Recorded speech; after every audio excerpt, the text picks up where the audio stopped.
Salam sejahtera dalam kasih Kristus. Kita berjumpa dalam refleksi 5 menit bersama saya, Pendeta Mary Lee Nitbani dari Klasis Rote Barat Laut. Di Minggu Sengsara Tuhan Yesus yang kedua ini, kita akan merenungkan kebenaran firman Tuhan dari kitab 2 Korintus 6 ayat 1 sampai ayat 10 dengan tema setia melayani di tengah kesukaran. Jemaat Tuhan yang terkasih, kata setia bisa diucapkan oleh siapa saja dalam segala situasi, namun pembuktian terhadap ucapan itu harus disertai dengan tindakan nyata bagi semua orang. Menjaga sebuah kesetiaan pun butuh usaha yang tidak main-main.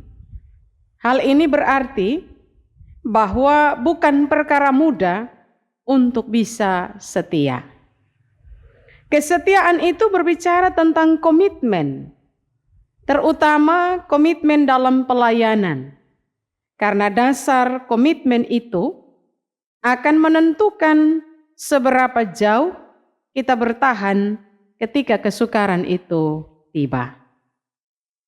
Itulah yang dialami oleh Rasul Paulus. Dia dibentuk menjadi seorang pelayan Allah yang sejati, yang memiliki kesabaran dan kesetiaan dalam penderitaan, dalam kesesakan dan kesukaran. Perjumpaannya dengan Allah telah mengubah hidupnya. Paulus dibaharui menjadi hamba Allah yang setia, hidup dalam kebenaran Allah, dan melayani Allah dengan sepenuh hidupnya.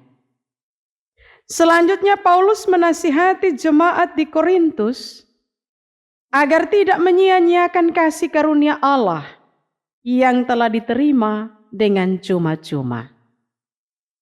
Paulus tidak sekedar mengajak dan memberi saran, akan tetapi dia menunjukkan teladan hidupnya sendiri, yaitu bahwa dia telah menghidupi anugerah Allah dalam panggilan pemberitaan Injil. Yang pertama, Paulus menjaga dirinya agar tidak menjadi batu sandungan bagi orang lain. Yang kedua, Paulus menunjukkan kualitas seorang pelayan yang rela menanggung resiko dalam melayani. Dan yang ketiga, Paulus menunjukkan integritas seorang pelayan di berbagai situasi dan kondisi.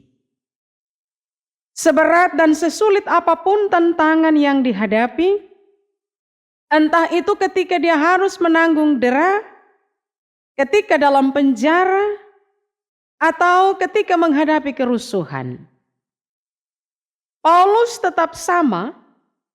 Dia tetap menjaga kemurnian hati, pengetahuan, kesabaran, kemurahan hati dalam Roh Kudus, dan kasih, tanpa sedikit pun ada kemunafikan di dalamnya. Paulus menerima semua pujian dan semua hinaan dengan sabar dan sukacita.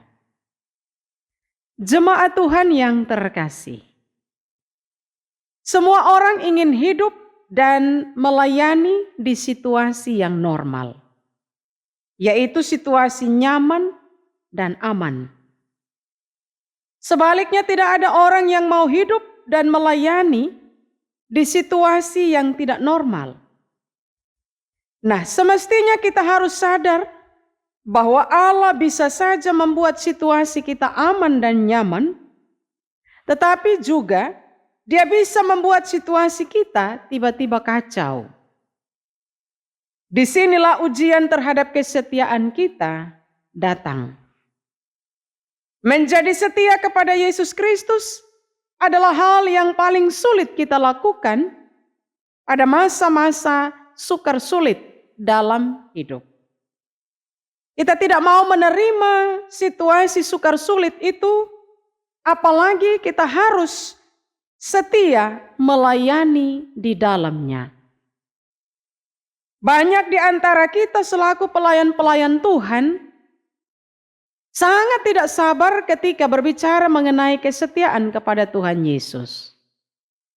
Sadarkah kita bahwa ketika kita tidak mau melayani di masa sukar, itu artinya kita sementara mengingkari kehadiran Allah yang maha hadir dalam segala situasi dan kondisi.